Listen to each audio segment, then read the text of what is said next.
We made it. We're here. Chicken Dinner, the Super Bowl Extravaganza. 9 of our favorite guests. You are going to be satisfied.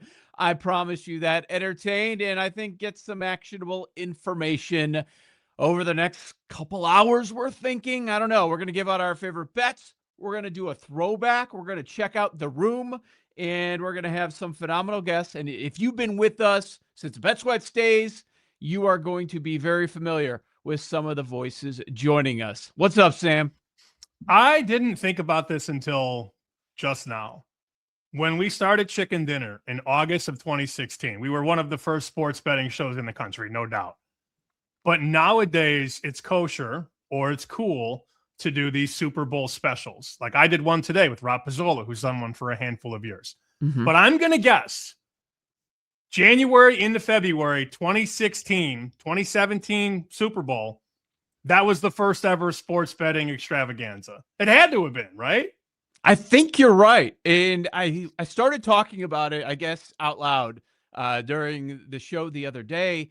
And I was just kind of thinking about it as we were discussing what our plans are going to be for this special show. It's like everybody does what we did in our first year, a decade ago, right? It's like everybody does this. All right, we're going to run through all these people, favorite people we'd like to talk to, and just get their Super Bowl pick and move on. Like everybody seems to do that now. But I also don't want to stop doing it because we kind of started that, if it's a trend or whatever it is. I'm not going to stop it for sure. We do hope to keep things moving. We have 8 different slots, 9 guests, and we're going to try to keep them short and sweet to the point, 10 minutes a pop. And then our last guest is my biggest concern. I don't know if everything is going to work, but I think that's part of the beauty. And I think by design, you booked him at the very end. So if it doesn't work, we could just kill the show. Like at that point, we've already hit everybody else, and then we're done. Not by design, but it may work out in our favor. Okay. I sent the invite. Should we say who it now? No, I'll let the just wait. guess, I was going to give the guest list, but then I thought, why would we give it? Now, if you're lazy and you don't want to wait, you could just, if you're watching on YouTube or you're listening on Apple or Spotify, you can scroll down and see the chapters. That's fine. But if you like a little suspense, like back in the day when you watched The Sopranos, you didn't watch it all. You didn't binge it in a week. You had to wait till the following week to see it. So you test your own patience. I can tell you right now, I have 5 bets ready to go. And then our first guest will be here in about 10 minutes. So I don't think there's much else to do in terms of like setting up the show. Let me read this. This will explain why this person was booked with the last guest spot. In response to my invitation, the reply was, yes, but I need to be on near the end because I'll be on California time after traveling, so I'll be napping. Oh. Well, if that didn't give it away, I don't not know everybody knows exactly where this person is at all times, but yes. The nap gave it away. Everybody knows, though. I don't know about that. It's going to be fun, though. I kind of wish there were some of these guests that were on at the same time together, but that might set things ablaze. Things might kind of get detoured, right? And we'll lose focus. But really looking forward to this. Let's go over the bets, man. There's a lot I want to go over. First off, let's mention MVP. Got to throw it out there. We made one bet this week. We made one bet since we got the matchup. I'm holding on to bigger tickets from a few weeks back. And looking at these current numbers, Sam, these big numbers that I have, I don't think I would be betting on these players this week at 100-1. I wouldn't be interested in doing that. We talked about Witherspoon at 750, Emanwari 500. I got Lawrence at 150. We grabbed Shaheed this week at 50. I have JSN at 18. Maybe I would bet him at 5 or 6. But as far as these long shots, no, they're long shots for a reason. We haven't seen a defensive player win this in 10 years. I wouldn't be going on these guys at 100 or less. No, I wouldn't. And I did see more love for the kickers. We talked about that at the end of last show. More love for Borregales and for Myers. And you want to bet a kicker to win? It's never happened before. Now, if it happens, you're going to look very smart, but odds are very good. You're going to look up at the end of the game and be like, why did I waste $20, $50 or whatever on a kicker to win MVP. I've heard a couple people since we talked about Shaheed that have sort of jumped into it in the content space, and that makes me happy because I didn't hear it until we talked about it, and you had to bring up the fact that Championship Sunday night, I brought it up, which I forgot because it was all a blur. I don't really have much else to add on MVP. Like, nope. I mean, I could, but we have the M and worry. I've got Shaheed. If I was going to add, it would be a Patriots defensive player. You know who like is getting too sexy now? Like the guy dropped off the mail today. He's like, hey, I think Henderson has a big game. I'm like, here we go. You know, like now it's everybody liking Travion Henderson. Yep. Well, we can get into the room throughout the show and see what everybody is on. All right, give me your 5. What are your bets here? What you got? Before I do that, so our first 2 guests were supposed to be Kelly Stewart and Ariel Epstein. 10 minutes before we record, we get a text saying, hey, can we go now? We're ready now. And Joe and I said, no. I just got a text that we have to pivot because we're going on Fox Sports Radio now. So, we got bumped. That's how it is. Yeah. Well, they just grabbed us, so we have to do it. So, okay. So you picked your slot and said it would be cool. This is the only time we can do. Then you want to go early. Then you might not come at all. So now we're bumped. This is in real time because, of course, like we do what they want to do and always have. I'm not mad. It's fine because there's a lot that I want to get through anyways. It would have been weird if we just kind of sprinkle it in throughout the show. So it's fine. It's fine. It's not fine, but it's fucking stupid is what it is. All right. Okay. So yes, I love pissed off Penny on Well, it's like I catered to everything you possibly wanted. And then you're still trying to change it at the last minute. It's like back in the Kelly and Murray days. Kelly, I want to do the show Wednesday at 7 Eastern. Sam and John, okay. Kelly at 4 Eastern. Hey, guys, can we just do the show now? Sure, Kelly. We'll do it 3 hours early and change our whole day around. It's like you can never escape it. Here's my question. Which one do you think this is on more?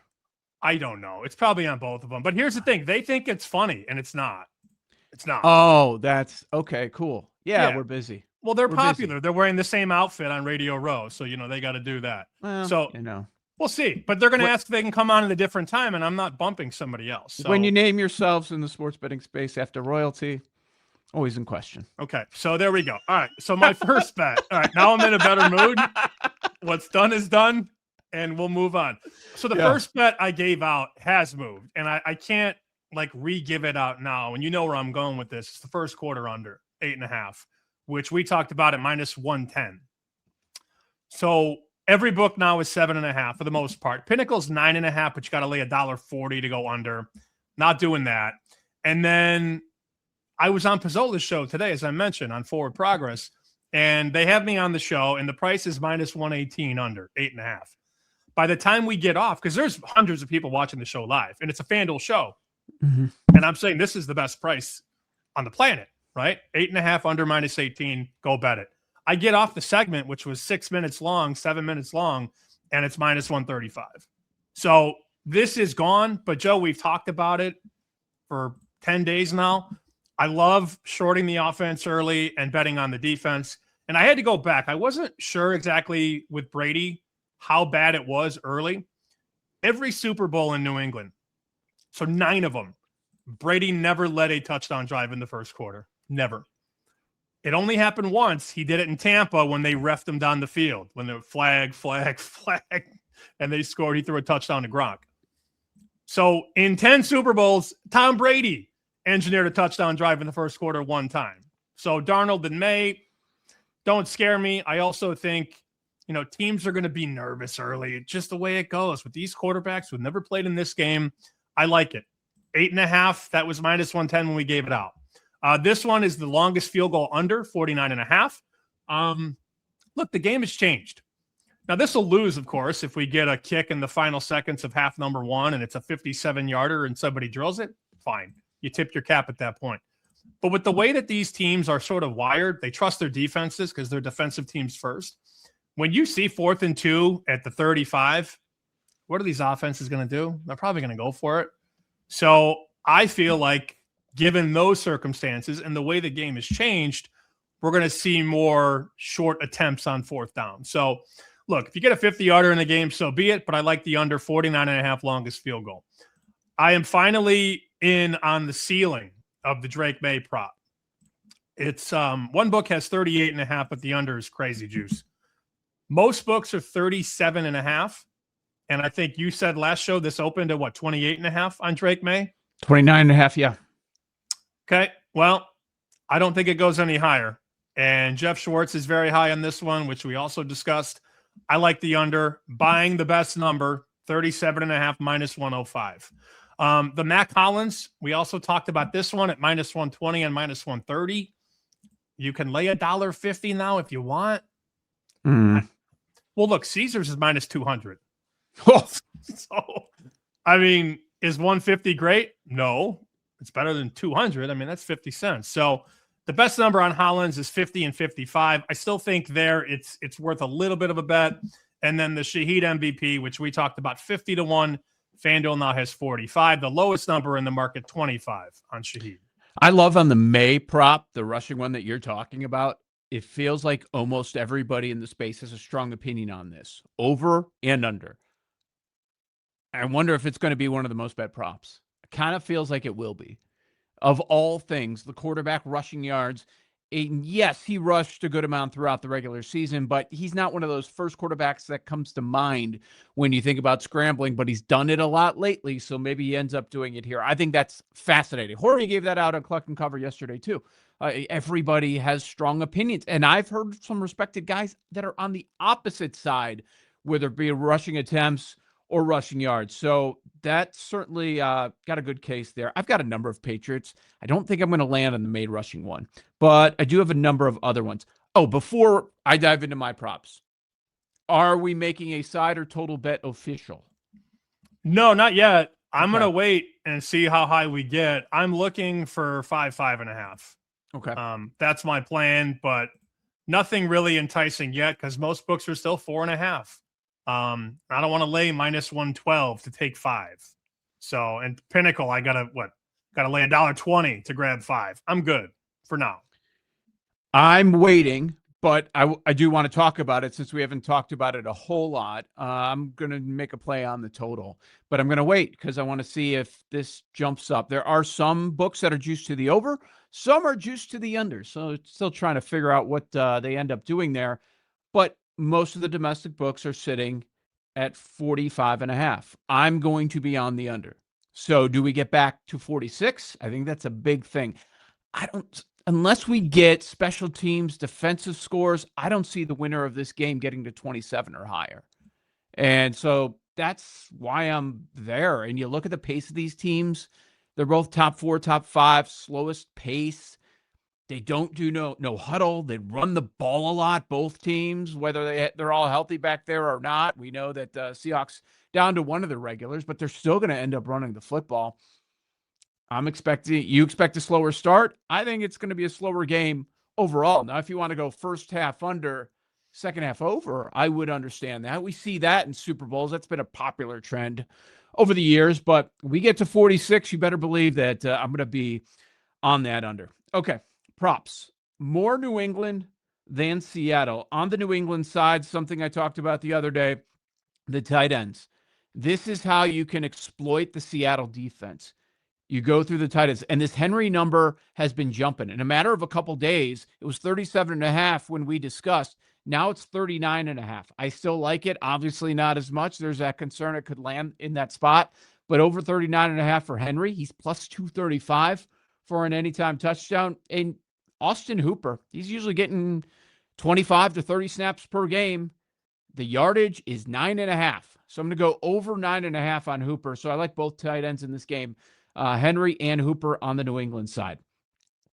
Henderson, I'm going to play it 17.5, over 17.5 rushing yards. Yes, it worries me a little bit that a lot of people are jumping in on that, but I'm going to make that play. And I'll go with the other running back as well. Let's go Ramondre under on the longest rush. This was 12.5. It is now 11.5. Hopefully that's not the decider, but there's a reason this number is dropping playing the under. I saw Connor Allen talking about it, friend of the show, and he looked up Seattle. At the time when it was 12.5, he said the number of rushes against this defense that were 13 yards or more, it happened 7 times out of 390 attempts. That's less than 2% of the time. So I'm going to play the under on the longest rush and longest reception. This is getting love. Another one Horvey talked about. I understand why, because of his role in the offense. Let's go Diggs under. Diggs under 17.5 yards for the longest reception of the game. On the Seattle side, I view this offense, Jason's going to be popular. He sucks up so much of that offense. Walker, a lot of people are talking about the under there going against this great rushing defense. I understand both of those, but I'm going to go off the radar a little bit. I'm going to go with Helani, who played 23 snaps in the NFC Championship game. Obviously, with the Charbonnet injury, he's getting some love there. He gets involved in the passing game, 3 receptions, 4 targets last week. I'm going to go over on receiving yards for Helani. That number is 10.5. So those are my player props I like. How many props is that? So that is, on the player props, 6. Here's a guy who almost made my list. And I was just on the phone with Vegas Rick about this guy. And he said, everybody's saying under. Everybody's picking under, betting under. It's Cooper Kupp. I almost got there. I have not yet. Maybe I still do. If he catches 2 passes, he might get over 32.5, man. Mm-hmm. Like, he might. That's a guy that, as we do this on a Wednesday night, there is clearly enough time to think about it. Friday, Saturday, Sunday. If this keeps coming down, maybe you get a 30.5 or a 29.5. We're going to look up Sunday. He's going to have 50 yards, and we're all going to go, oh, yeah, of course. Like, that's going to happen, right? Yeah, so much attention to JSN. The guy with the experience. Is Darnold going to trust him in that spot? He's the best route runner on the field. What's the receptions at? Probably 3.5. 2.5. Well, Ooh. Juice to hell, though. Look at the course. juice, minus 172. Yeah, you can go over 3.5 at plus 145, BetMGM. I think I like the yardage more than the catches, but that's a guy that almost made my cut. Almost. I mean, he's the obvious guy, unless it's Shaheed. Like, who would be second on the team in receiving yards? Not Jake Bobo. No, people are fading him to the moon. I saw that. No. Possibly. All right. We'll talk some novelty stuff coming up in a few minutes with our next guest. You want to check out the room before we start bringing the guests in? No, let's do the room at the end. Since room at the end? It's funny you say next guest. It's also our first guest. Our first, who's supposed to be our next guest. We got to cancel. Does this, what are the chances that we have issues with anybody else looking at the list? I don't know. I don't want to think about it. We're off to a rip roaring start. But here's the thing. They're going to call in and be like, we're ready. We're ready now. And I'm not letting them. No, we're good. If anybody deserves more time, though, it's our next first guest from Better Odds. Our next first guest, Corbie Craig at Corbie BO. I tell the people it stands for betterodds.co. Corbie, how are you doing? Thank you for being the first guest on our Super Bowl Extravaganza. Better odds, body odor, whatever you want it to be. I'll take all of them. So, yeah, I'm excited. I get the room dark. It's I do podcasts all day. This is the first at dark. I feel like I can say swear words with the boys. I'm surprised you don't have some sort of a light. My brother's into that. Oh, I do. He puts one of them. What is it? The Govee light. He puts them up around the house, and he changes the colors and everything. Oh, you have one like in the room somewhere? Yeah. I wanted it to be at dark. No, this is great. I feel like we're in a here. Cigar lounge. I hate to put you on the spot like this, but last year you basically had every halftime song in order. I've heard nothing this year, man. I've heard nothing. Yeah, I will say as I pull up some odds, but yeah, the halftime is it was a fun historic ride. I think Sammy, you've known me for quite some time. I think 5 years in a row now. So been a pretty fun ride, but yeah, it's last year. So basically they get mad every year when it leaks. Of course, you don't want to work so hard on a halftime show and all the information go out to the public. It's gonna happen. the issue with last year wasn't that people like me knew. It was that the entire the video log got released. So like it wasn't like, oh, the first song is this. It was like the Sony Digital like I can't remember, whoever came up first is going to do an introduction, and like it was the back end clip of like the actual from Sony themselves. So somebody like downloaded the audio file. So this year they are being like unbelievably serious. I don't know anybody that works there. If I did, I wouldn't tell anybody that I did. And if I did, I would also say that they have heard nothing. So anybody who tells you they know the first song right now, I am willing to take bets that they are making shit up. And they're probably just using like predictions markets, like some random bad one. Now Sunday, like somebody saying it's the funny part of like at some point people have to know, because you got to do your job, and your job is perform the halftime show. So at some point somebody will know. But as of right now, there's no information that is correct. Well, it was funny. Earlier this week, we spoke with Will Hill, and I kind of poo-pooed it. He was saying, like, I'm hearing that it's going to be really quiet, that the NFL got involved, and they're going to want everything to be hush-hush. They want it to be a surprise. It's about it being a big TV event. And he was thinking that either no information or misinformation, if anything. Yep. Like, I know somebody that works security there, and yeah, it's been hush-hush, but it seems like the NFL is maybe they're going to greater lengths to make sure that this stuff doesn't come out. But the rehearsal, like the anthem stuff, which always comes out on Friday, they can't really stop that, right? It's nope. just that's the gonna issue. Go. The halftime show will be the same thing. At some point, they have to rehearse halftime. Like they have to go through the song. So you might not hear it on Wednesday, but there will be a time when it comes out. And the issue in 2026 is like, it's going to get bet to oblivion. Like, yeah. And, hey, last year, I will say, I think I was like, I was an early user of Kalshi. I don't think I knew anybody else that was like pounding their chest about the amount they could get down on Kalshi on a halftime prop. I was the liquidity of Kalshi last year, and this year I think it's already at 4 million. Last year's like 200K. It's already at 4 million, and when that information leaks, it's going to get nuked to oblivion. So you're gonna have to be fast. You're gonna have to find bookies that'll take first song, but it's available. I think last year I ended up getting down like I'm pretty sure I said the number on the show last year, Sammy. Yeah. Wasn't it like 40,000? 140 on, I think it was like 70 risk. So 140? I thought it was 40. No. Sorry, WON 140 on 70 risk. Oh, you won 40. Okay, all right. So yeah. I had 40 in my head. Yeah, and that. And I mean, again, if it comes out the same way as last year, like I mean, we're talking about like if you can go look it up. Kendrick Lamar halftime leak. It is a video. It's like 5.5 minutes long. It's just a halftime show. Like you can hear like they have spots for where they're going to change outfits, and like if that comes out again, like I'll bet as much as Call Shield let you bet again. Like I was laying like minus 800s on will 30 for 30 be played, and like no, it's not. The whole set list is right here. Yeah, the problem now is that, there's so many weird things with the show where they'll play the intro or the instrumental to a song. Yep. But then you won't hear the words from that song. So does it really count? And I had people last year that were asking me for bet slips from their offshores or from my offshores. Like, hey, did they pay Probably this out? Well, you were the first Yeah. person. You're like, hey, did they pay that out? And I said, yeah. You said, let me get a screenshot, because you had to show your agent that, hey, this book paid it out. But then, like, if they only play 10 seconds of a song, is that enough? So the language has been really skirted in a lot of ways. This happened the last 2 years, and what you're talking about is 2 years ago, Sammy. We've been friends for a minute now. That's crazy.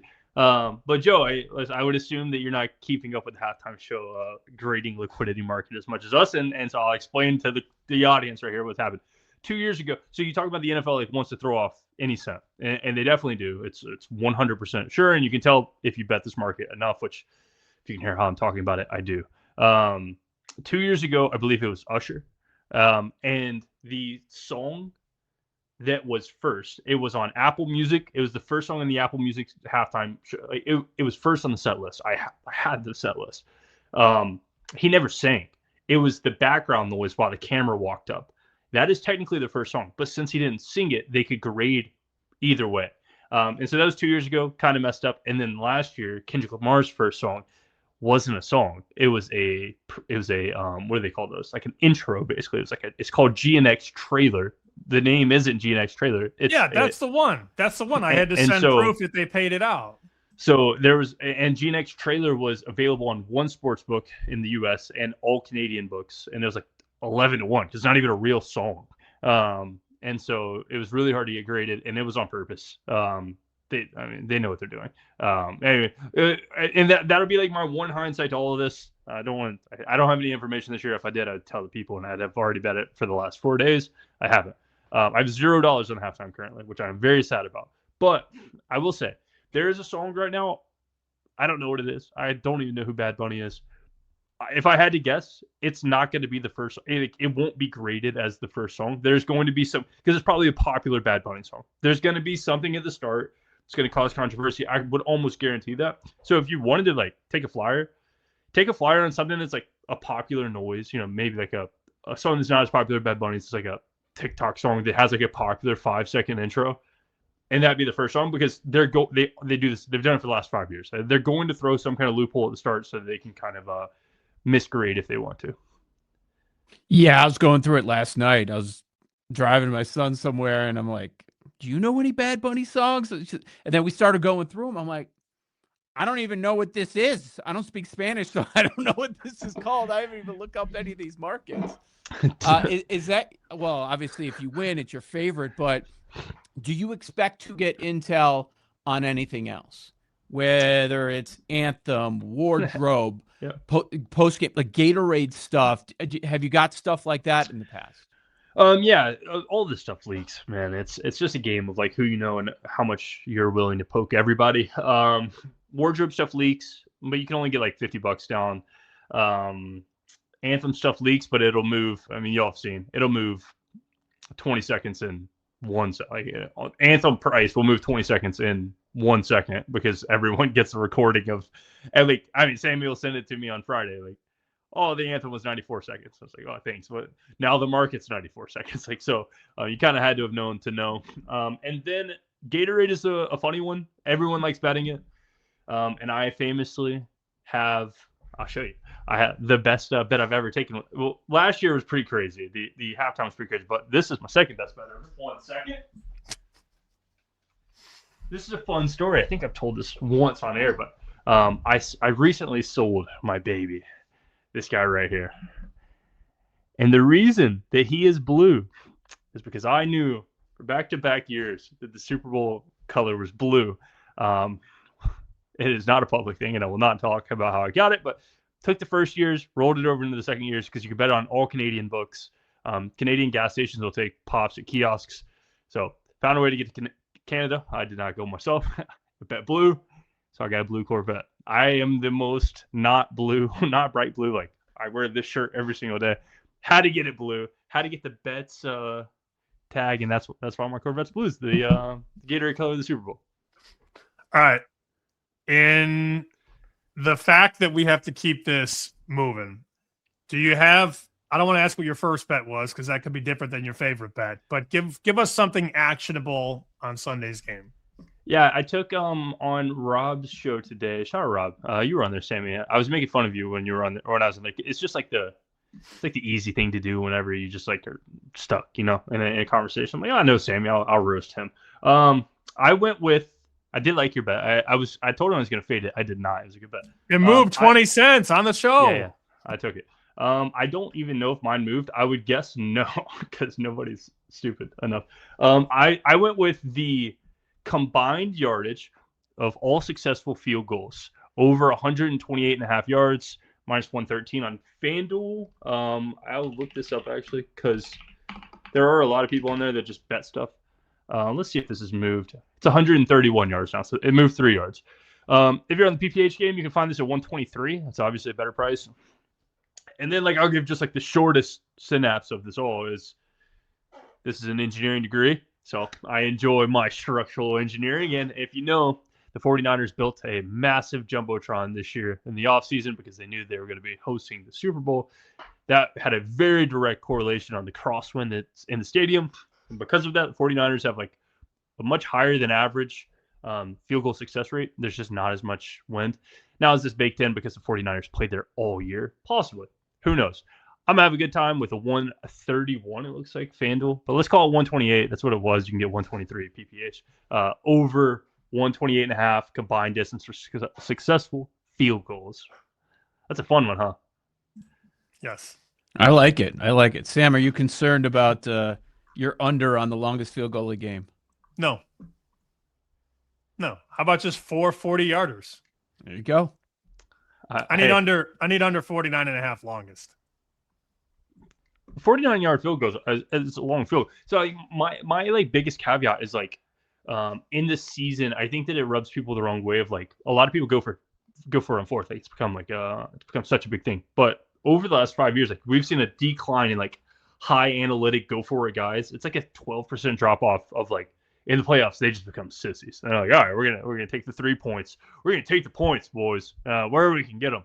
And in most cases, like if you're like, what's going to be a 49-yard field goal, like you're not really in go for it situation. Like that's not like an analytic spot. It's either you're going to punt or, 49 yards is going to be. What I'm imagining is this is just like I don't even need 440 yards. I need 3 42s and I'm good. I need 4 38s and I'm good. So I think it's more field goals rather than long field goals. And I think this game plays pretty heavily to an under. So I like the idea of just field goals galore. All right. We like it. Corbie Craig at CorbieBO, betterodds.com. Corbie, thank you so much. Let's talk some college hoops soon. All right. All right, boys. It was fun. See you, man.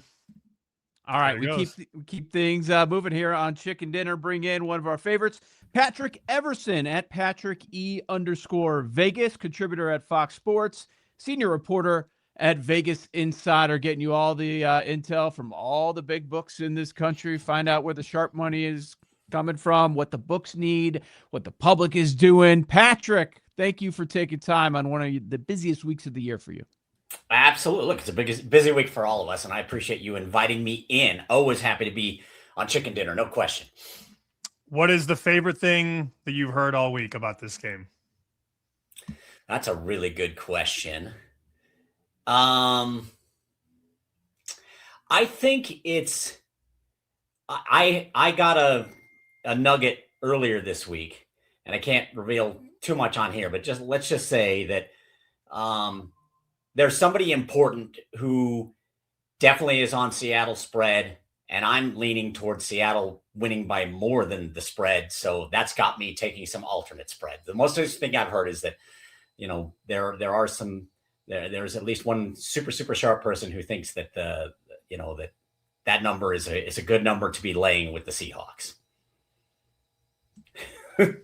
That's as far as I can take it, and I don't want to don't want to get myself in any trouble with sources and so forth. So just let people run with that. That makes me feel better about all of our Seahawks MVP stock, Joe. Oh, phenomenal. Good. Yes, a little bit. Well, the public is certainly on that side, right? Is that Yes. the sentiment you're hearing from the books? A lot of chatter. Well, the public's on Seattle. I'm not hearing anybody say Patriots outright. What are you hearing from the books? Right. It's almost universal. I mean, I've got an article I did last week, and I'll be doing an update tomorrow, Thursday morning. I shouldn't say tomorrow, Thursday morning with Fox Sports. Talking with Caesar Sports with Joey Fiesel there, and he even said, a week ago that at least when it comes to the point spread, they're not looking at the Patriots. He's like, public action is flowing on Seattle on the spread. The public isn't buying the Patriots. That's from Joey Fiesel. I've heard similar from BetMGM, from DraftKings, the Score Bet, Hard Rock, etc. And then even just as late as today, just a little earlier today, and this is a Las Vegas flavor, a very much Las Vegas local book, but Station Casinos. I went back and forth with Chuck Esposito today, and he noted, Joe, that even while notating that they've got larger six-figure wagers that have come in on the Patriots at 5 and 4.5, he still said our best case scenario as of now would be the Pats at least covering or winning the game outright. And so, but generally the feel I'm getting is they want that Super Bowl middle of a Seahawks win and a Patriots cover. They don't want to. The public is definitely supporting the Seahawks at most places. I don't think that changes much, before we get to Sunday. But the Patriots money line will be popular with at least a segment of the public betting masses, because that's how it is. They like to they'll take the favorite on the spread, or they'll take the dog on the money line. I'm getting flashbacks to when Chicken Dinner went on the road to Vegas, and we sat at William Hill with Nick Bogdanovich, and we sat down and all the mics are on and his computer is just buzzing the whole time. And it's going halftime. And he looks at us and goes, "You want me to turn that off?" And I said, "Keep it." Like, when I hear your phone going off, I'm like, Nugget. Sorry. No. Leave it. I feel like by the time we get to kickoff, though, and this is usually the case in Super Bowls, they'd like the favorite to win but not cover. So they're going to want Seattle by 1, 2, 3, or 4, so that the Patriot money line bets don't come through, but Seattle doesn't cover. That's the sense that I get. Sure, absolutely. And there's some rather large bets on the Patriots on the money line at a couple of different spots, including downtown Vegas here at Circus Sports. The first 7-figure bet that came in on the actual matchup itself, once it was determined, Sammy, that it was Patriots Seahawks, the first 7-figure bet that came in was at circa 1.1 million on Patriots money line plus 188. Fanatics has got $1 million plus 190 Patriots bet. BetMGM has got I think this just came in yesterday, $725,000 Patriots plus 195. Interesting thing about that one, it's getting a little off track from where you're headed, Sam, but I think it's worth pointing out that $725,000 Patriots plus 195 play on the money line is to counter the same customer has a $50,000 bet on Seahawks 60-1 made in August. So this bettor is going to get out with a 7-figure win one way or the other on Sunday night. All right, side total, pushing those to the side because it's the one time of the year where the props lead everything. Like, you just go back 1 year. It was all about Saquon Barkley getting into the end zone, right?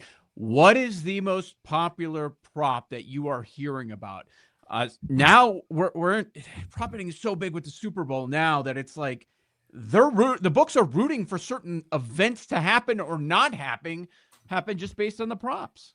Right, exactly. And when I was at the Super Bowl last week for their big reveal, I had a long discussion with John Murray about this. We got a video up on X if you want to check it out. It's pinned to my X profile page. But what John noted just generally about the props, Joe, is that, look, the Super Bowl is that one time where it's not necessarily that we're rooting for the Patriots or the Seahawks. Props are 55 to 60% of the action on this game. If they don't beat the props, doesn't necessarily matter who wins. The books are going to lose to the game and the public is going to win to the game. So as John said, I want the game to be as boring as possible. I want to fall asleep in my office chair watching the game. And with that in mind, look, first, a lot of the quick paying props are going to be popular. First touchdown score is going to be a really popular market. And they're going to want to avoid some of the more popular plays there, but they'll also want to avoid a couple of the longer shots. They don't necessarily want a longer shot hitting on first touchdown. They just want kind of hopefully a nondescript middle of the pack player that nobody put any tickets on. So that one's going to be one that's a concern. Always a concern is yes on the safety, yes on 2-point conversions, but generally speaking, Joe, just yes on things to happen. Overs and yeses. Those are a problem for the books and obviously the public betting masses, and me too, because I'm square. I'm betting on some of this junk. Although I was taking notes on what Corbie was saying, I'll try to get a couple of smarter bets in there too, in hopes that we can win a few dollars. But the public is on yeses and overs, and the book just wants to see a lot of no's and unders, though not too many. They do not want to see no touchdown scored. That would blow things up for a lot of sports books, because enough people at very long odds take the flyer on no touchdown scored. And if that were to hit, it'd be a significant hit for sports books. Last thing, I noticed that you omitted the octopus in what the public is betting, because I know you bet the octopus, and you and I were together one year when it hit with Jalen Hurts. Yes. How much do you have on the octopus? Don't lie. Don't lie. Not much. I put $20 on it at 16-1. So $20 at 16-1. And 16-1, by the way, that's and that was at the Superbook during their reveal last week, Sam. And that is the longest price I've gotten betting it over these last 4 or 5 years that it's been in the rotation. And so 16-1, hoping to make $300 plus on a quirky play and go bananas. I'll be at the Superbook again on Sunday. But yes, and that's gotten more popular with the public too. And I've even got an octopus T-shirt now. I'll be wearing it Sunday. It's pretty cool. I got it from the guy who created Mitch Goldich, who created the octopus. He's now made T-shirts and he's selling them, and he was kind enough to send one to me. So I'll have that on Sunday. On the way out, Patrick, just have a few seconds here. Do you have Sure. a favorite bet, a favorite prop, side total, anything? Well, I'd like Sammy said, I'm on the octopus, but it's probably not going to hit. I did it sounded like Corbie was leaning toward over on the field goals. At least on the total number of field goals. I do like that too. So I'm probably I haven't bet it yet, and I probably should have, but I'm probably going to bet over 3.5 field goals. And I'm also, I'm going Seahawks alternate spread. I already bet 6.5 and 9.5. I'm debating on whether I want to do 10.5, but I did 6.5 and 9.5 just on the feeling that the Seahawks are the better team. And that if this one gets out of hand, I want to be on that for a little bit more at the pay window than betting them as just a 4.5 point favorite. All right, Patrick Everson at @Patrick_Vegas on X. Find his work, Vegas Insider and Fox Sports. Patrick, always appreciate all the intel. We'll talk soon, all right? Absolutely. Have a great weekend, gentlemen. All right, let's stay in Vegas, Sammy, because we've got our guy on the line, Chris Andrews at Andrews Sports on X, the man at the South Point, been running books since 1981. He has seen it all. He's seen the changes over the years, how the Super Bowl is bet. Hopefully we can talk a little bit about that. Christy, how you doing, man? I'm not. We hear you, buddy.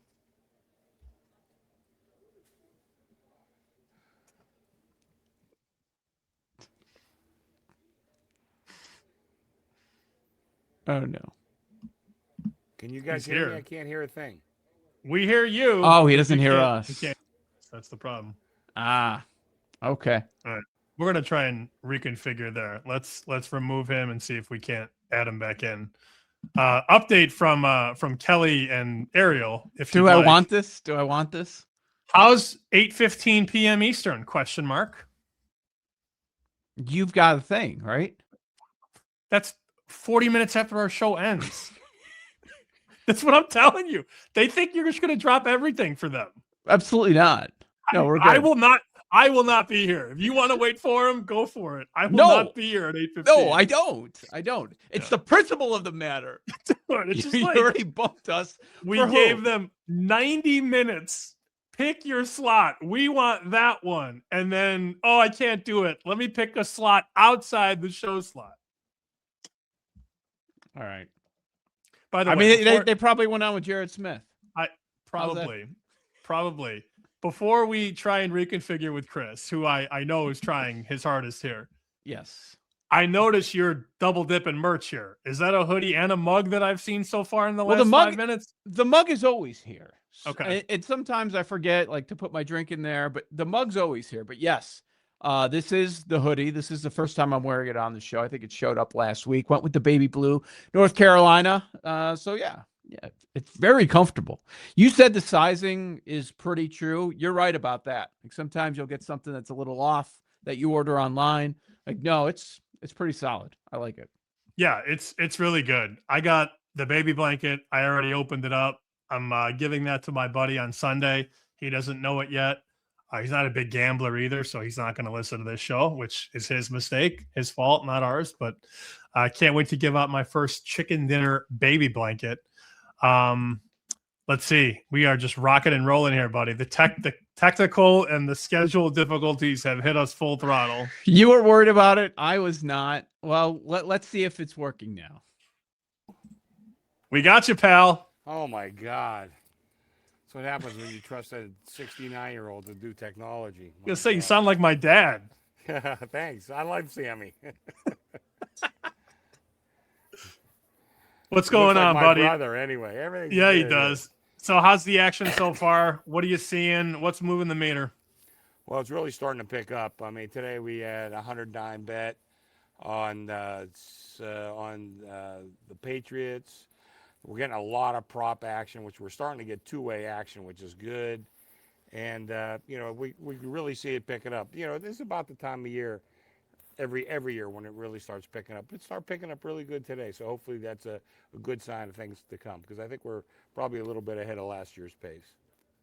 So this prop madness started way back, Bears, Patriots, coincidentally enough, back Super Bowl 20, early 1986. A lot of Bears fans certainly know the story about how it started and how it's evolved.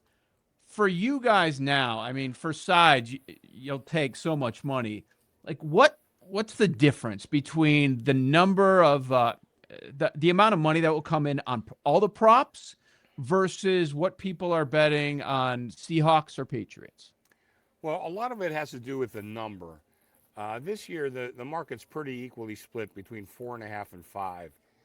Neither one is that key of a number, and you guys know here at South Point, we don't juice numbers. So if we're between like 2.5 and 3, 3.5, or maybe like 6.5, 7, neither one with juice on them. And oftentimes we're the only ones in the market where you have your choice. Either side, you're going to bet we have the best number. Depends on which side you want, of course. We don't have that this year. So right now, I think the props, I'm just taking a wild guess. I think the props will be probably maybe 65% of the handle, maybe even 70, as opposed to the game itself.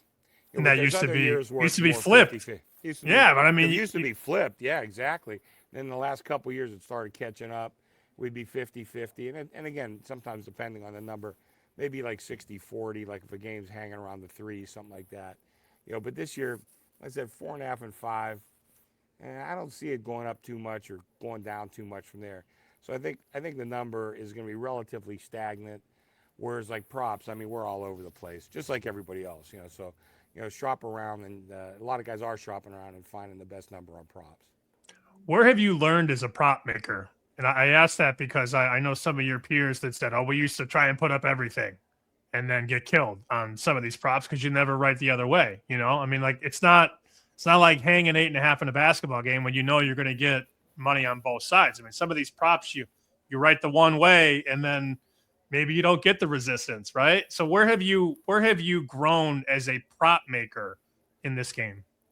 Well, we've got about 300 props, and that seems like a good number for us. I talked to and here at South Point, Sam, you've been back in my office, and Joe, you have too. I mean, it's kind of a relatively small office. We run with a really a small crew compared to some of the others. I talked to a friend of mine over at the stations. I think they got like 1,300 props, something like that. I don't have the crew to keep up with it, and make it.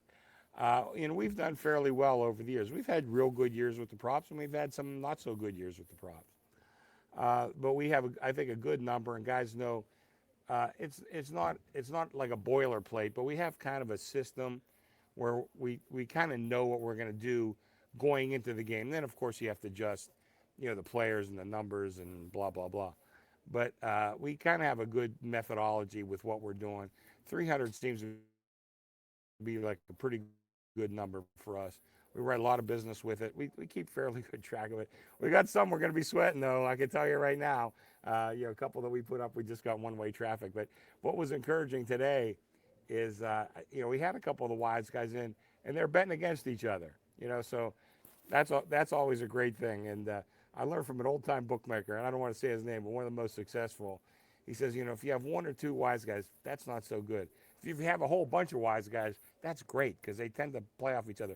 Now, your percentage is going to be small, or you're going to have a big handle, and you'll probably hold a couple percent. And that's probably kind of the position we're in. Any specific props jump out where those wise guys came in early and you're like, okay, guys, I think we got the number. We're a little off from what everybody else is thinking. What do we have to move? Boy, let me just kind of run through. So far, we have a couple. Not pass interference, no roughing the passer. Well, I think we kind of I can't remember what we opened it, but we got flooded on there will be no roughing the passer, and it's one of those. I think it's probably kind of a square thought on our side, thinking, well, it seems like you see that a lot. You don't see it nearly as much as you think, because when you do see it, it makes a real big impact on the game. And the wise guys came in and they bet on there'd be no roughing the passer. But now the public's come back a little bit the other way. So I think we'll tend to get evened out a little bit. But I think for probably by game time, we're still going to want to see a roughing the passer penalty at some point. But I do want to backtrack. You're asking me what are some of the things I learned over the years. And, one of the things that I think the general public doesn't understand is there's not that many touchdowns scored in any football game. It's going to be like, what, 3, 4, maybe 5, something like that, maybe 6. So when somebody's going to score those touchdowns, obviously. But if somebody scores 2 of them, all those other no's are going to start kicking in. So you get all the wise guys that they love to bet no touchdown. And they'd love to see maybe, I don't know, maybe one guy run in for 2 or JSN catch 2, Cooper Kupp catch 2. That means all those others are going to be zeros, and that's where they're going to cash in. And they're going to beat you up on that. So where the general public, they want to root for their favorite player to score a touchdown. The wise guys are generally betting the other way. They're betting all no's. And they know they're going to lose 1 or 2 of them. But they're going to cash enough on the other sides to more than make up for that. Yeah, it was like one year I was with Rufus. He came to our party in Vegas, and he's like, I love this bet. And he sends it to me, and I look at it and went, I don't like it.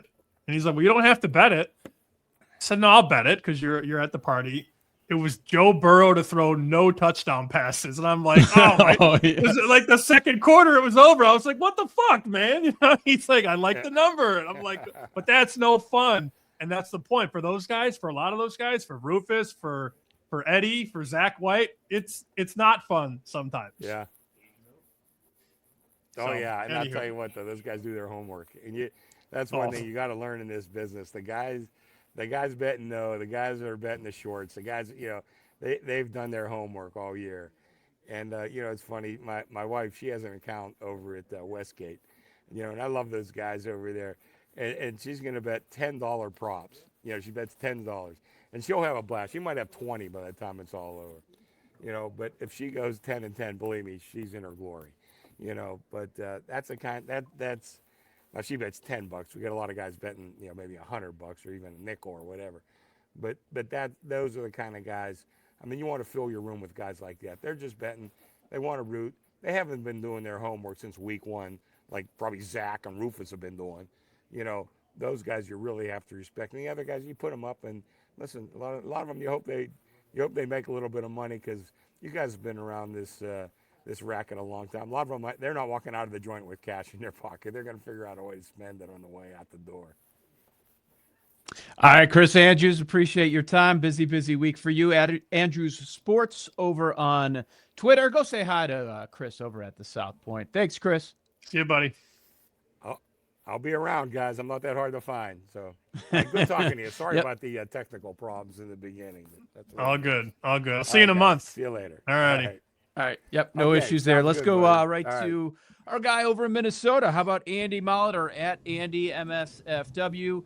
He runs content over at BetSperts, one half of the Deep Dive podcast. Andy, how you feeling about this Super Bowl? Did you have an immediate reaction? Did some props, some bets, I don't know if you're an onside or total, come to you right away, or did it take a little bit of time? I mean, I've been a Seattle guy all year. I think it was earlier in the year I talked to you guys because I remember I feel like I got to be better about saving old comments. Somebody, you guys like clipped a spot of me saying I like Seattle, and somebody's like, they can never win anything because they have Darnold. And like at this point, I said that to Drew. I'm like, I'm not as petty to like go find that, but I kind of want to because he's done pretty well. That still scares the bejesus belt out of me, though, as a somebody who had to deal with it in the local media here too last year when he just absolutely shat his pants for the last 2 games of his Vikings career. But no, it's been all Seattle for me as far as I'm sitting on futures. I'm still going to bet them on their side. Numbers, power number wise, I'm probably pretty close to this and actually probably closer to like a 4.25. But as far as like outsized, results here, I can see a lot of situations where we have a game like the Niners game where just, hey, you're trailing the whole game, and you're gonna have to deal with playing this defense, and it's gonna be a real pain in the ass for the New England Patriots. You don't get the backup quarterback or CJ Stroud post lobotomy, like just the last 8 quarters of quarterback play that they've got. I'll take Sam Darnold at like 70% compared to that. So I'm on this island now where I don't even have a side or a total bet yet. And I would like to get to New England, ironically enough, but I'm not in a rush because I do feel like we're going to get to 5.5. That's my hope. And I would probably take 5.5 because I'm closer to 3.5. But I'm all props so far. I mean, I got 5 bets I gave out on the show. They're all props. Longest shot is a 45-1 current price, 50-1 post price on Shaheed for MVP. But I'm all props, man. I don't love the side or the total, to be honest with you. I think that's fine. And, you have some action. You have some stuff you like. You don't have to have a side or total. It feels like I always end up with one. And I'm probably going to this year. I don't have a strong take on the total at all. I can see a couple different scenarios where this is a snoozer. But, I mean, there's also like I said, the Niners game where just Darnold's good. New England's defense is good, but not good enough, and we end up in a trailing game state, and you end up with a bunch of points in the at the end of the game, and under bettors are really sad after like a 16-point first half or something. All right, so you're obviously invested in a side, just futures wise. How are you attacking this game as far as game script and as you're figuring out props? Where did you land? So I didn't want to go nuts with props because I started to dig in, and then I realized just like everything I liked was just a derivative of me liking that game state where Seattle is out to a decent lead. They've been really good in the first half. They've been really good offensively for most of the playoffs. They're better rested. They're on the West Coast. They're like just everything all the confirmation bias I want to pour into my Seattle love. So I'm looking at all these props and just like, well, that's just the game state where Seattle's winning by a bunch. So I don't want to go too nuts with those. That said, I think there's a good case. And I said this to Drew the other day, and I said to everybody, like, if you really love a game state, build a stupid SGP around it. Build something that pays like 2,000 to 1. Build something wild. If you're right, be really right. And then, dial it back a little and build something just regular stupid, and then obviously build something realistic. So I'm probably going to go about that route. Like if I'm going to be right, I want to cash on some stupid long shots instead of, I have a bunch of these. I do like Drake May over passing attempts, more passing attempts than Darnold. Those are just some of the things I've played already, but those are just, again, derivatives of Seattle's in a leading game state. Seattle's run defense is really good. Ramondre isn't going to get going this game, and then suddenly, Drake May has to step back 40 times. So, I mean, it's kind of just building on the exact same position. So I don't want to get painted into a corner and just have an awful Sunday. Sure, I get it. Let me ask you a question this way then. Since you're a big Seattle guy and you're looking to get creative and Bob the Builder a couple things here, who's the one guy on New England's offense that might scare you a little bit, though, come kickoff? Like I said, Ramondre's been good against two of the better run defenses outside. Seattle's clearly the best of the best, but the last 2 weeks have been against good run defenses. They've been in good game states. I think he's scary, but obviously it's like Booty. Booty with some deep stuff. May hasn't been as sharp. The weather kind of played a part in, some of his terrible looking stat line last time out, but if he can hit a couple deep shots, Booty can have a big game, I suppose. And other than that, I'm not super sure. Like, is it Diggs? It kind of feels like a group project for the New England offense. And truthfully, if something outlandish happens, there's a wild stat line, it feels like it's like Drake May runs for 120 yards because he has just like 3 really big breakout runs where, everyone's deep and he takes off and there's like 30 yards of field in front of him several times. It feels like he's going to be scrambling. The way the Seattle runs their defense, they are conducive to having quarterbacks scramble against them the way they bring pressure. So I may play some of that as well, just because even in a trailing game state, I think he's probably going to be scrambling a bit. So your Vikings fire the GM after Sam Darnold makes the Super Bowl. What's it going to be like? Darnold wins the Super Bowl. Darnold's also the Super Bowl MVP. No, it's something too. Everyone, I'm not as big of a Vikings fan as I once was. You know, sports betting has just murdered my my fandom. But I mean, it's not happy times around here. I mean, nobody's pumped about the year that we had up here in Minnesota after a lot of wins last year. And I think that was, people bring up the paternity leave or the really bad drafting, which probably played a part too. But I think the biggest part was Kwesi went to bat for JJ. Apparently KOC wanted to try to retain Darnold. There's even rumors that pre-Geno trade there, or maybe even post-Geno, there was another trade in place to get JJ to Las Vegas for anything. And if that would have been, I suppose it would have been because they still had Darnold on the team. If you could have got anything for him and then kept Darnold and he played as well as last year, maybe even a little better, guy probably has his job, right? Last thing involves anything anthem related, Gatorade, halftime. And halftime's been weird this year. Nobody's heard anything. But is there anything you're looking for? Anything you may have heard a little bit of a rumor about? I got nothing this week. I'm going to talk to Drew here in like 20 minutes. Hopefully he was up in San Francisco for one day. I haven't gotten anything from him yet as far as insider. I know the anthem's been steamed down, but I don't think we've even had practices yet. So they're just steaming on, hopes and dreams, wishes and whatever. So I don't have a ton. I don't know it.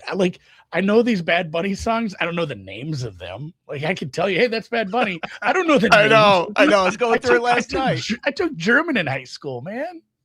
I don't know that much Spanish. I'm excited. It's going to be a high energy halftime, but I have no idea what to do. You know what I'm doing? But my biggest win this Sunday, going to make lobster rolls, New England style, baby. Even though I'm against them, that sounds so good. I just haven't had that never. So, well, you're doing hot with butter or cold with mayonnaise? Couldn't decide. Going to do both. Okay, they're both so good. Sure, I love that for you. That's a great call. All right, on the way out, if you were to give out one bet, we hope Seattle wins for you, but if you were to give out one to the people that is still actionable, still available for them, what would it be? I still think, just not a long shot, just an average -110 bet. I still think it is the Drake May over 30.5 attempts. He's going to have to throw the ball, and he's going to have to throw it an above average amount of times to win this game, I think. I do not believe it's going to be a low scoring game for Seattle where New England dictates the pace. And I think they do give him a lot of short stuff underneath, and there might be some, 10 play field goal drives where he throws the ball 7-8 times. All right, great stuff. Andy Molitor joining us throughout the year. We appreciate that, Andy. Andy, MSFW. Check him out, BetSperts, and, of course, the Deep Dive podcast. Appreciate it, Andy. Good luck with you on the Seahawks, all right? See you guys. Thanks, bud. Good stuff with Andy. All right, so the guests... Okay.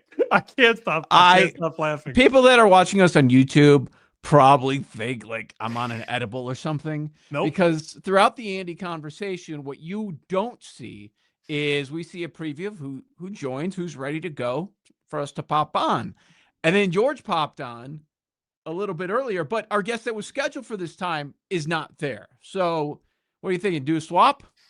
No, I think we bring in. Oh, no, they're both here. I mean, we have to bring in Geoff Fienberg, who is scheduled to be here at this time.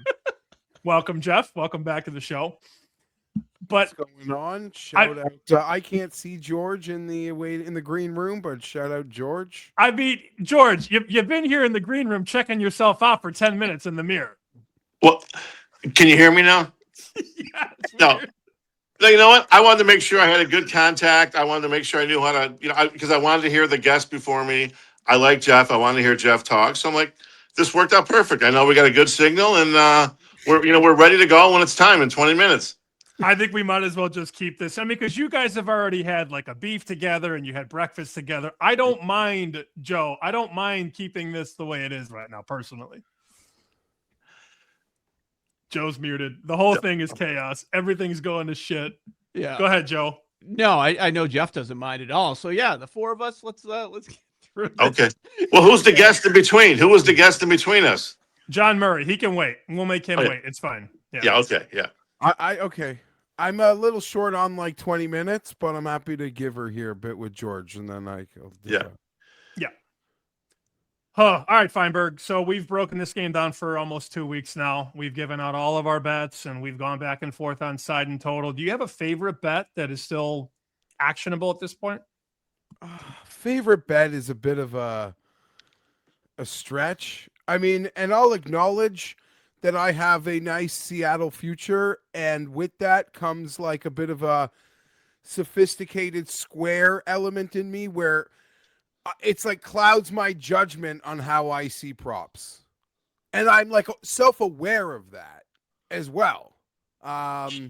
Right? So I don't like to really, you tell me like some like New England gangbusters prop and I don't even want to engage in it. So that's sort of where my head is at. I'm fortunate enough to have a nice future in the game, so it's sort of got me maybe more disciplined with my props. But yeah, I'm in on Seattle. I'm scared about the line because they've just been so good, and the Patriots, it's all been right in front of us. Andy laid it all out. It's all been laid out. The AFC bracket was there to be had by the team that was, like, I guess, the healthiest.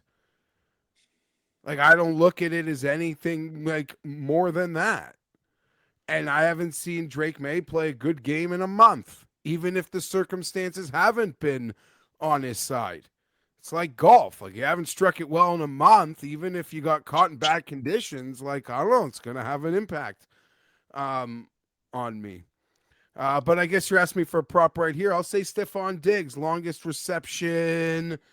What are we at? Under 16 and a halfer? Yeah. There's 17 and a half out there. 17 and a half. So let's take that. 83 routes in the postseason, 17 targets, long reception of 14 yards. He likes to work in that specific area, but I'm not too concerned about that. That one still seems out there, pretty widely available. So yeah, there it is for me. Didn't run. I mean, I don't really want to overread too much into the Denver game because of how passing played in that. But even looking beyond that and through that's a prop that I like at this moment. All right, GRP, for you, if you're looking at a prop for this game that you really like, where does the board take you? Real simple. The day after the championship games, 10 days ago, the Monday, I shot about 1,800 on a bunch of exact score props at the end of the first half. I'm leaning towards a little bit of a low scoring game like a lot of other people are. So granted, there's a lot of luck involved. I basically have maybe 15, maybe 20 of these. Basically invest in about $100 each. A couple of them, they only limited to me like $60, $70. These are all with FanDuel. These are the day after, like I said, the day after the championship games. I don't have them all in front of me. I'm in California right now. I flew out this morning. So basically, I'm looking to get lucky. I have roughly over 15 chances to make like roughly anywhere from 7 to 10,000 on the game if I hit one of these exact scores. Could be 13-10, could be a 10-6. I'm looking for a little on the low side, end of the first half.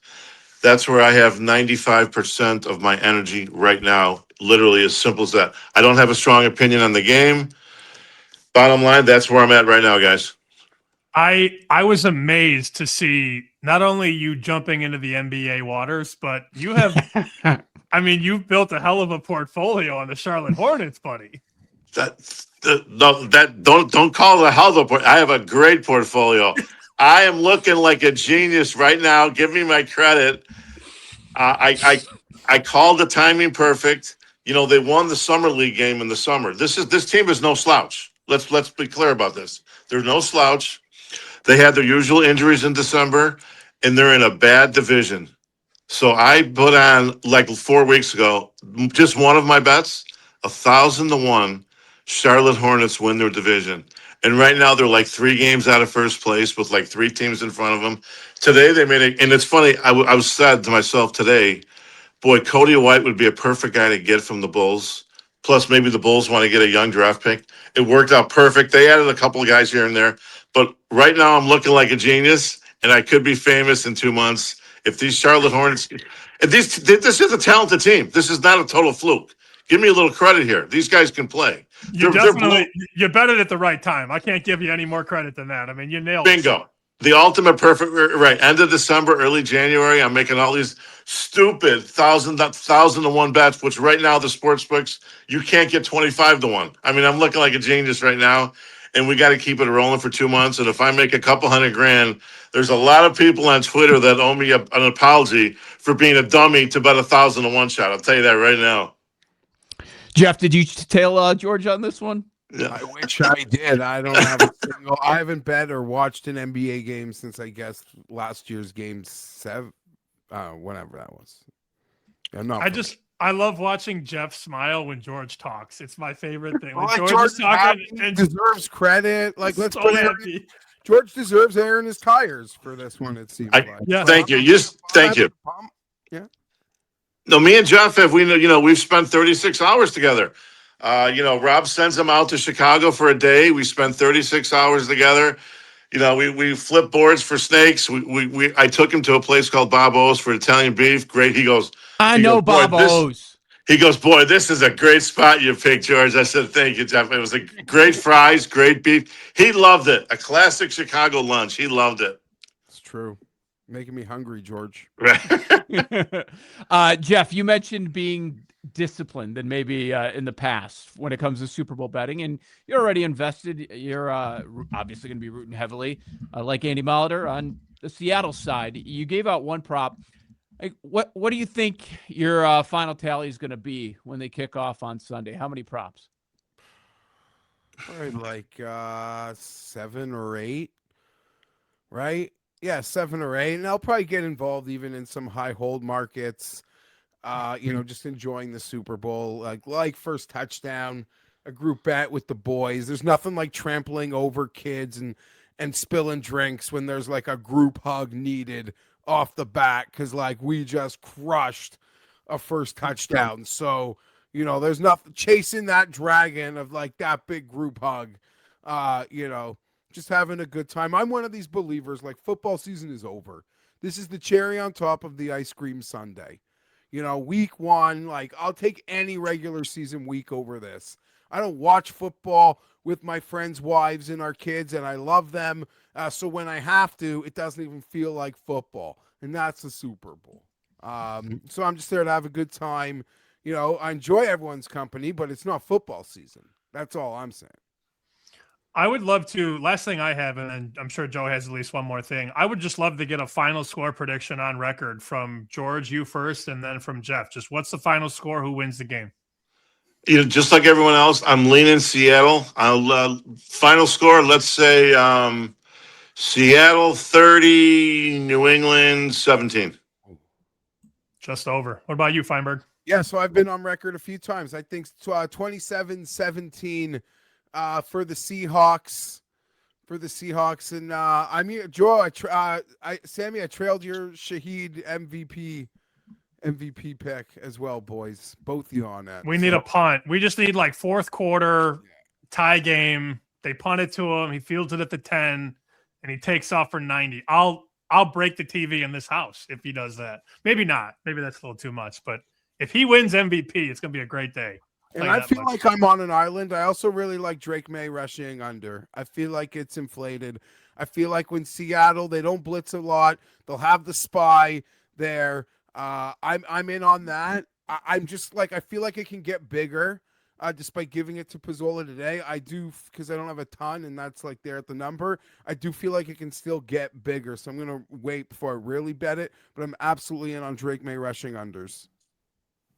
Yeah, that's super popular. It seems like everybody's got an opinion, both sides on that May rushing prop. So that's going to be very popular. Yeah, I think it's going to continue to climb. Like you said, it's already climbed a bunch, but a lot of people haven't even placed any wagers yet.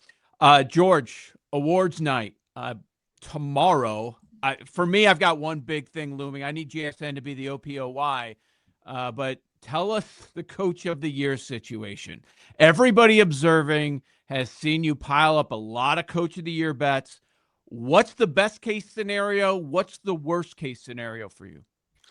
Real simple. As of right now, as far as the closed positions, which are losers, obviously, to closed positions, I am down $7,300 as of right now. It started in like the summertime. I was betting on Dan Campbell. You guys saw me. I added on Matt LaFleur. I lost 2,000 on the floor. Sean McDermott lost 1,500. Jim Harbaugh lost 1,200. Shane Steichen lost 1,000. So that's 7,300. I'm down. Here's my 3 open positions going into tomorrow night. I got Mike Vrabel, $1,000 at 5-1. I can win 5,000.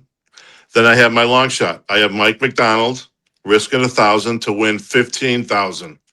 I say maybe 10%. Maybe 10% he wins tomorrow night. I got to cross my finger. Yeah. And I got my real long shot. Late in the year, I bet $100 on Mike Shanahan, the coach of the 49ers. Like Kyle. a 400. No, but wait. But We're the aware. 300 to 1 shot. I mean, he could have won the last 2. It wasn't that bad. 300 to 1 shot, $100. No big deal. Could have won 30 grand. What's your number? So, no, say that again. If Vrabel wins, how much do you end up down?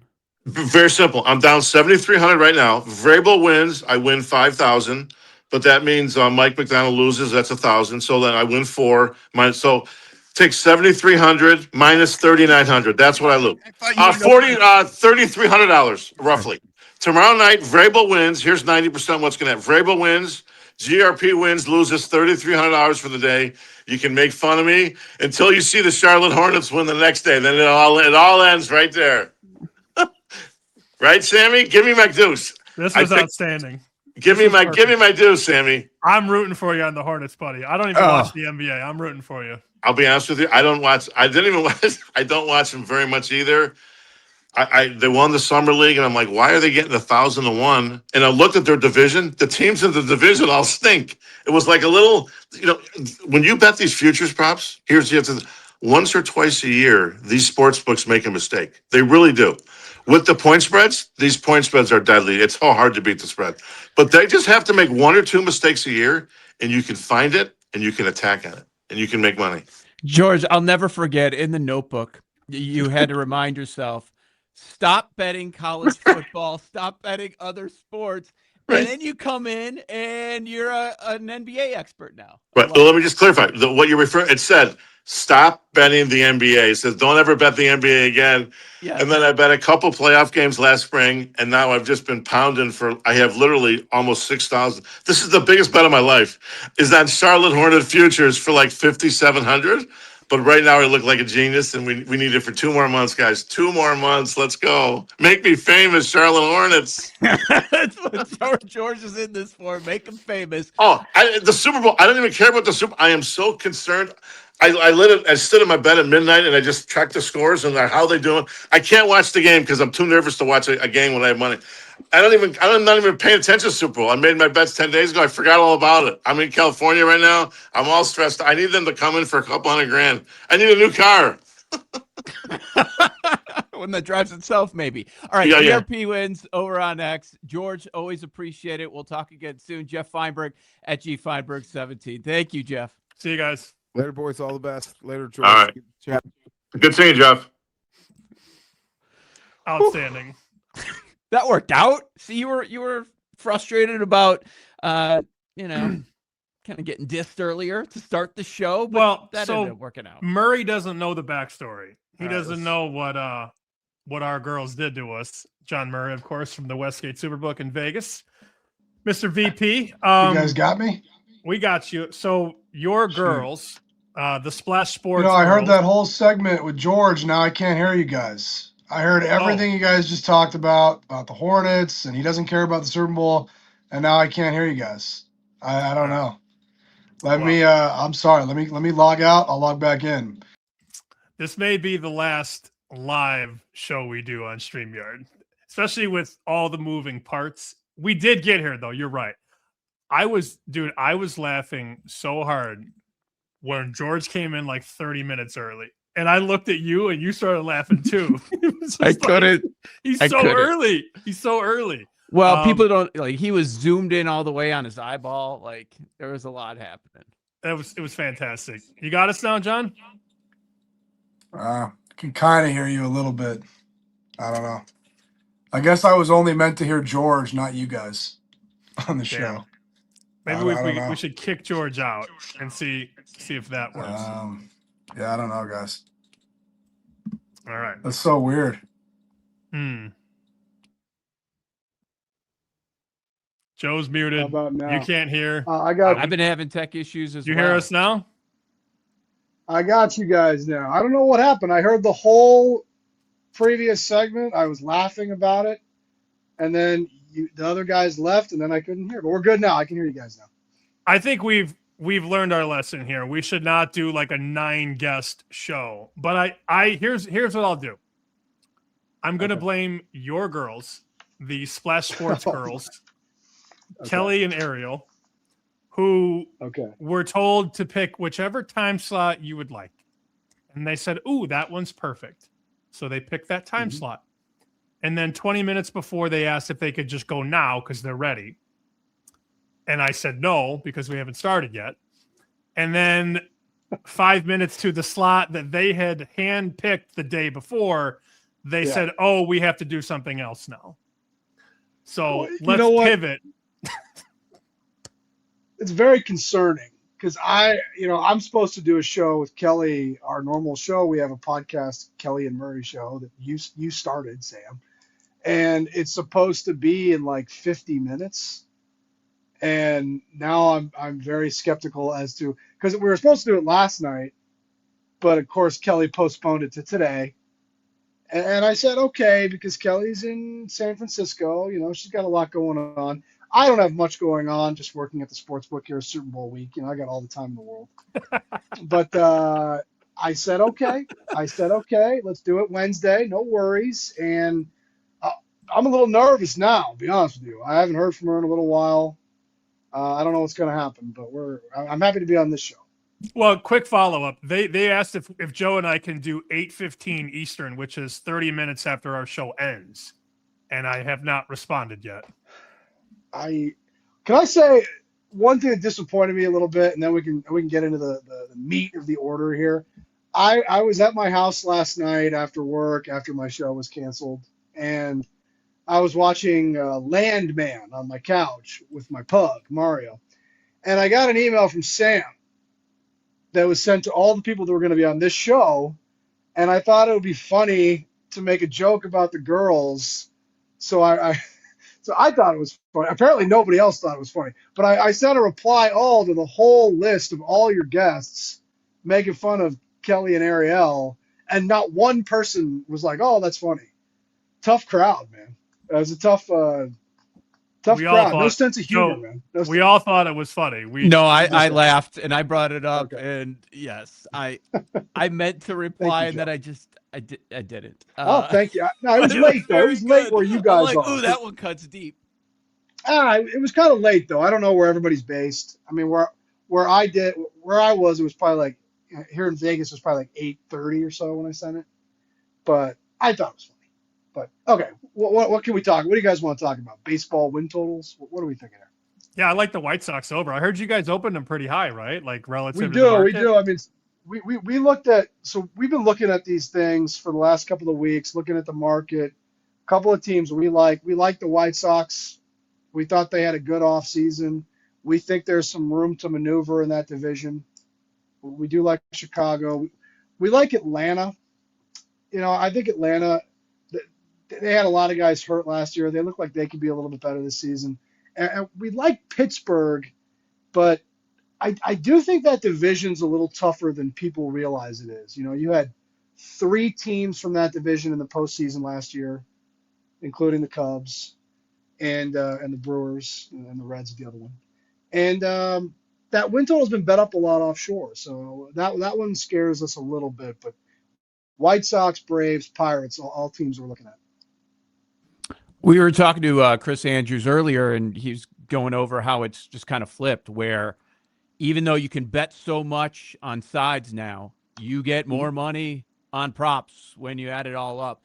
Is it at a specific point each Super Bowl where there are a couple which is really going to impact your day? Like, instead of asking about, okay, which team do you need? What side do you need here? What about the spread?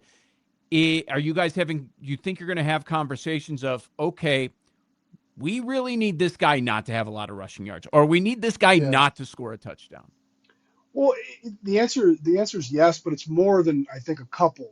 It's usually maybe half a dozen or even more player props that we've circled that we don't want to have come in. It's usually the same ones. We got 4 days till game day here, but one that's getting a lot of money is over 2.5 players to attempt to pass. That one usually gets a lot of money. It got a lot of money last year. We ended up losing on that when I think it was Kenny Pickett was the Eagles' backup QB. He threw a pass in garbage time. That did cost us. That one's big. Overtime is always big. And overtime is big for a number of reasons, guys. Not only do we lose if the game goes to overtime, but it gives these teams potentially 8, 10, 12, 15 more minutes for all the other player props to go over. And it, depending on the score, obviously, could be the difference between the game total going over or under. I think that both times the Super Bowl went to overtime, it went over in overtime, if I have that correct. I know it did when Atlanta played New England, and I think it did a couple of years ago here in Vegas when the Chiefs beat the 49ers. So that's the other one. Oh, we don't want overtime. We don't want a safety. We don't want an octopus, which I feel like happens a lot. The guys in the back room were making fun of me for that. I was like, doesn't that happen like every year? Am I dreaming that, Sam? I thought did Hopkins not get one last year? I think I blacked out during the fourth quarter because we were losing so much money on garbage time props. I believe the last one was when Hurts had it against Kansas City a few years ago. Hurts got one. Okay, maybe I'm exaggerating. We don't want. Are you just dreaming about octopi now when you go to sleep? I think so. I think I go home and after I send those zingers in the email box, I lay down and I dream about NFL player props and props. It's probably what it is. Well, it's been well established how much you hate the NFL, how much you hate ref ball. Do you dread this day while the rest of America is celebrating? Do you dread this day? The exact opposite. It's a great quote. The exact opposite. Super Bowl Sunday is one of my favorite work days of the year. I love it. It flies by. There's so much going on. There's so much activity. There's so much energy. I get to see a lot of people I don't see throughout the year. When the game starts, almost at the beginning of the game especially, and Sam's been in the back room with us for this, almost every play, it's like, boom, okay, grade that. We lost, we won, we lost, we won, we won, we lost, we lost.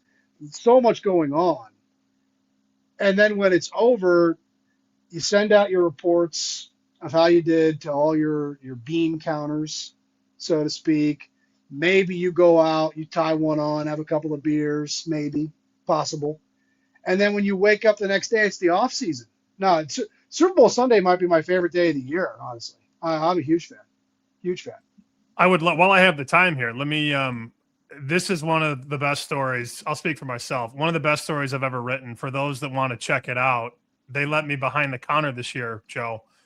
I wrote this on, well, they republished it in the summer, apparently, in July, because I liked it so much. But this is the 21 Super Bowl, behind the scenes at a Las Vegas sportsbook during the Super Bowl. And that was Bengals Rams? No, that was, I know what it was. I'll never forget it because that was the year that the refs flagged Brady into the end zone in the first quarter. Remember? It's Bucks Chiefs. You got to narrow it down. Oh, okay, Bucks Chiefs. Well, first quarter. Brady into the end zone. I mean, first quarter. Okay, Bucks Chiefs. Oh, first quarter. Okay. Yeah, and I met you at the entrance, and it's a whole on story about watching the game in the back. And here's an example of this story. The coin landed heads, and Kansas City deferred to the second half. Ed Salmon said, quote, "We just lost 5 figures." Murray immediately laughed out loud. "It's good luck to lose the opening decision," he said. Yeah, you want to lose your first one. Hey, we did very well in that Super Bowl, fellas. So you want to. Yeah, because the Chiefs got cracked. Yeah, and the game went under. And if I remember correctly, Kansas City didn't score a touchdown in that game. And I think that goes back to what Joe was saying that Chris Andrews from South Point was talking about. So much of our decision on this game comes down to that, the player props.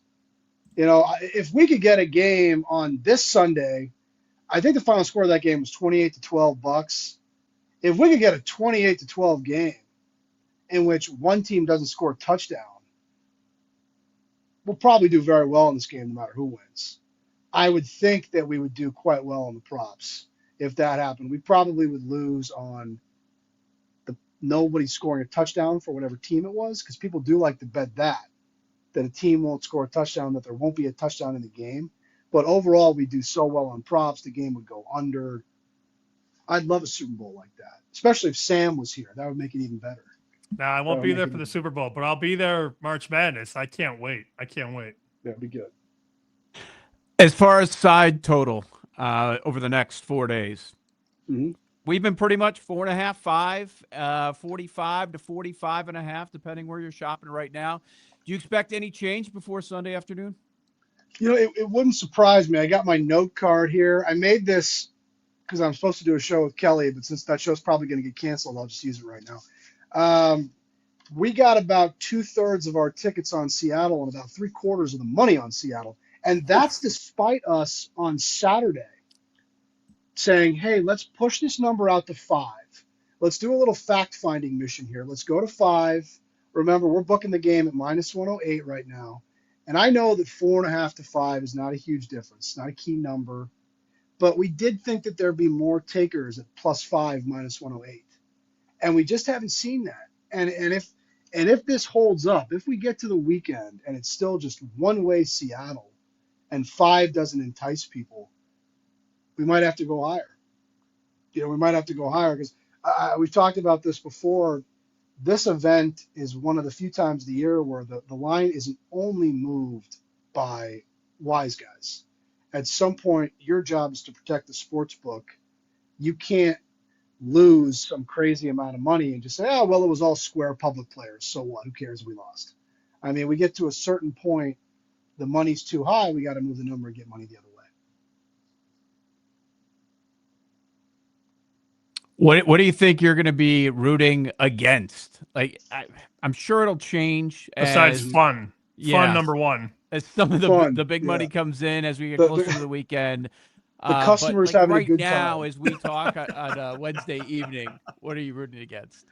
It's a really good question. I mean, it's a terrible answer, Joe, but right now, Seattle is the answer. I mean, if New England, we've got this phenomenal futures position on New England.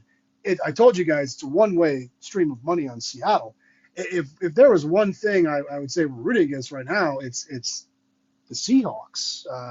New England to win the game, we would just clean up. I mentioned the number of players to throw a pass. Right now, we don't want to see the total number of different players with a catch to go under 13.5. That one's been really popular too. But simple answer right now, we want New England to win, and we want a relatively boring game, not too eventful on the prop side. And I was joking, Sam, we want all the customers to have a fantastic time here at the Westgate. That's such a company answer, and I know that. I think you should start using that, though. What are we rooting against? We're rooting against fun. Well, I'm very media trained, guys. I've taken a lot of classes on this. I know what to say, what not to say. I would never say anything like that. See, we're rooting for drink tickets. That's all we drink tickets. Well, no, I won't. I actually will be out there personally with a ruler slapping my guys' hands if they're giving out too many drink tickets. That's got to be legal, I think, right? I think. Yeah, for sure. Sounds legal. So I'll just be out there really monitoring that drink ticket distribution. Well, thank you for being the exclamation point on our Super Bowl extravaganza. And I wish I could explain how excited I am to be there for the first weekend of March Madness. And you and I are definitely we are ditching this dinner that your girls have planned, and we are going to get wings without them. I'm not even ditching the dinner because I was never going to go to it in the first place. So, it's not even like, I'm blowing this off. I was never going to go. But I will go out with you and crush wings, buddy. I'm looking forward to March Madness. I'm looking a lot more forward to the Super Bowl than you think, Joe. I'm looking forward to Sunday. I think it's going to be a great day. Hopefully we do well. Hopefully you guys enjoy the game. And thanks for having me on. Thank you, John Murray, Westgate Superbook. He's the best. Great stuff there. Glad we got all the tech stuff worked out. So John was never going to this dinner, and you're out of spite. Now you're like, fuck you. I ain't going. It's hard when you know, anytime they need you, you're there, right? You're there, right? And you ask them to come on the Super Bowl show and they want to No. go early, and then something better came up. So, you know, Ah. that's just how it is. That's how it is. But should we plug the Kelly and Ariel Splash Sports contest? This is tough. Like, we're friends with people at Splash Sports, but for the moment we're not friends with those two. So what do we do? I'd say we can plug it. Yeah, It's too can late. plug It's it. already on the screen. There you go. Yep. Yeah, join the big game tiers with the Splash Sports girls. Yes, $25K for the big game. The big game tier is only $25 an entry. Check it out, splashsports.com or the Splash Sports app. You know what I would prefer? I would prefer that you're doing props anyways. Maybe you got some in your balance over at Splash Sports. Why not try Quick Picks? And you can support us, support the show, if you try Quick Picks on splashsports.com and the app. Use a promo code DINNER. New users will receive a $50 deposit match. If it's your first Quick Pick slip, you'll get a 100% profit boost. Promo code DINNER, splashsports.com. Did any of our fine guests on this show talk you into anything or give you an idea of maybe something that you should add for the Super Bowl? The only thing that I still want to add, well, two things, one prop and one side or total bet. I will get to Cup, but that's not because of any of our guests. That's because I want to get there anyways. I'm pretty bullish on my stuff. Like, I heard some good ideas. I think Andy always has some great ideas. Same with Fienberg. Like, they're very analytically driven, and I understand that. So, but the two bets that I want to add potentially after the show are the Cup over on yards. And when I hear John say we might get the 5.5 on Seattle, I'm like, my eyes popped. I'm ready. If I get 5.5, I'm in on the Patriots. If I'm not, that's you also saying it's not getting a 6. No, so there's 5.5 is the spot. I don't think 5.5 would last. I mean, if we show you the odds logic screen, I mean, there's really nothing that says it's going to get to 5.5, you know, because even Westgate's got a cheap 5.108. You know, here's Paradise 5.111, 5.108, 5.107 at Jazz. Like, there's no indication that we get to 5.5, let alone 6. So I would guess that you'd see a nice bet or two on the Patriots plus 5.5 if it were to get there. I like Corbie's angles on field goals. I talked about the under and why I like the under and the slow pace and all that. And these defenses are so damn good. I could see a number of drives stalling, and they're going to be forced. Maybe it ends up being more of a field goal game. I was surprised when you pressed GRP and Geoff on a score. They both were like, yeah, shootout, basically, with the scores they gave.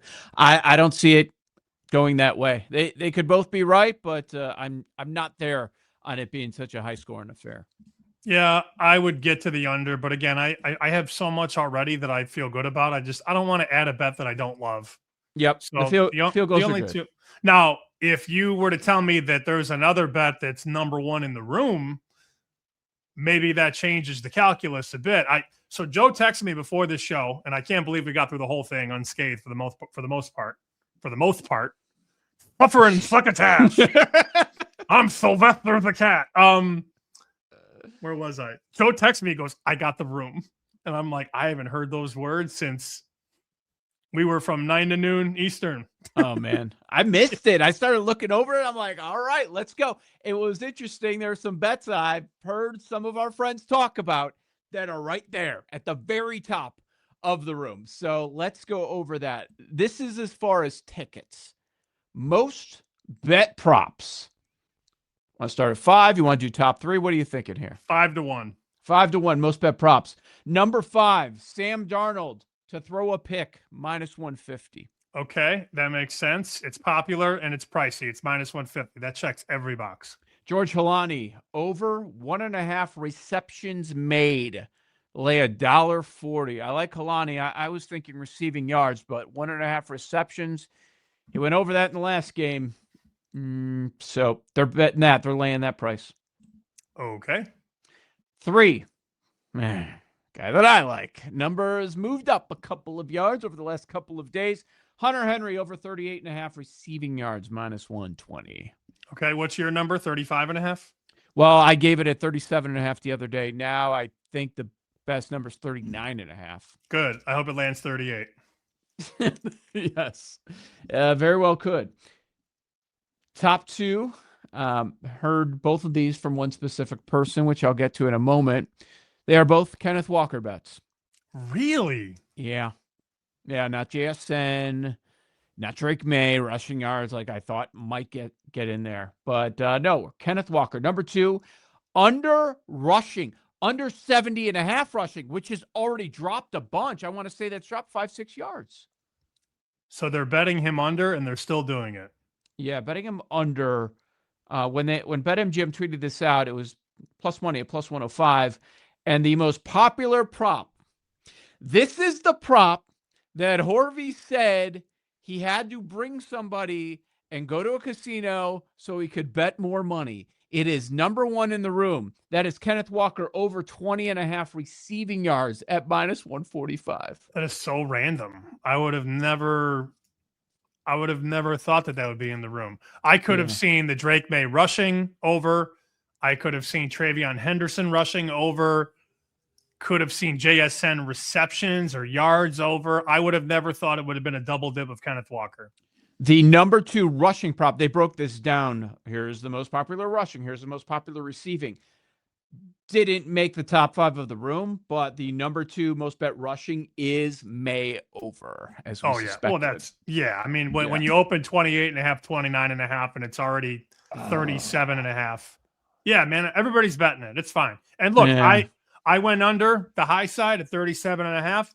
I fully expect to lose, and I expect every influencer on Twitter to dance in the mirror. You know, like it's going to happen, but what's done is done.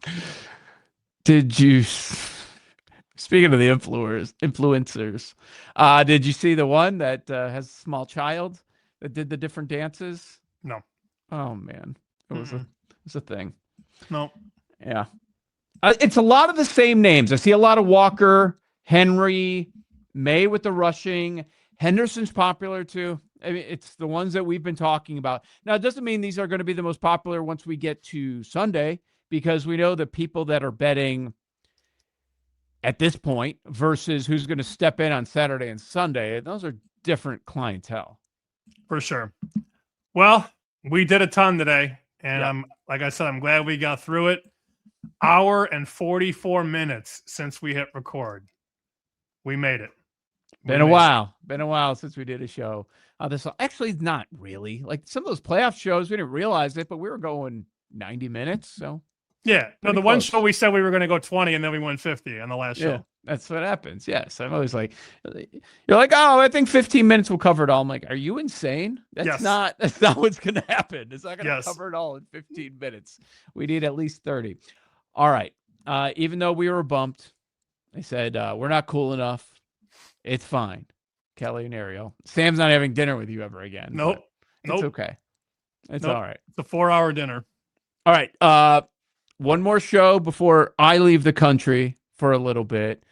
And we're doing that on Monday. One more to wrap up the NFL season. Yeah, we should wrap Monday. And then by Friday, Corbie and I kick off the college basketball shows. All right. Very good. Maybe if there are any additions, we'll let everybody know on Chicken Dinner. But thanks for indulging us for this extra long Super Bowl extravaganza.